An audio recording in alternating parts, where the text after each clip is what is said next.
આજ તો સવારમાં ખાઈ નાખ્યા પેંડા.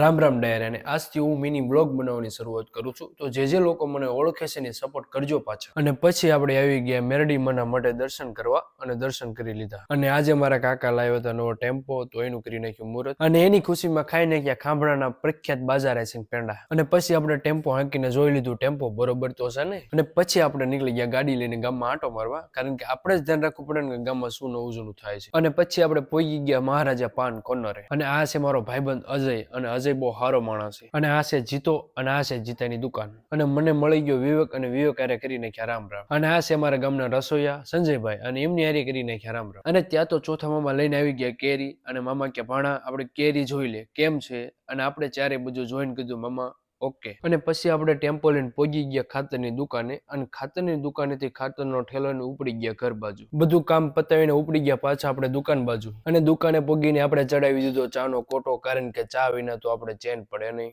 અને તા તો અચાનક આવી ગયો મારો નાનપણનો ભાઈબંધ પકો, અને આવીને કે હાલ આપણે જવું છે બોટાદ, ઉતાવળ રાખી. બોટાદ થી ઘરે આવીને વાળું પાણી કરીને પાછા આવી ગયા દુકાન બાજુ. અને દુકાને આપણે ભેગા થઈ ગયા વિનોદભાઈ જાપડા, અને એમની હારે કરી નાખ્યા રામ રામ. અને આ છે શુભમ, અને આ છે જીગો. હું ને વિનોદભાઈ ની વાતચીત કરતા હતા, ત્યાં અચાનક આવી ગયો પકો. અને પકો કે તું મને વ્લોગમાં એનો લેતો ને મને બોલાવતોય નહીં. સારું હાલો, ત્યારે આજનો વ્લોગ અહીંયા પૂરો કરી નાખવી. વ્લોગ તમને ગમે તો લાઈક શેર કરજો, અને જય દ્વારકાધીશ બધાને.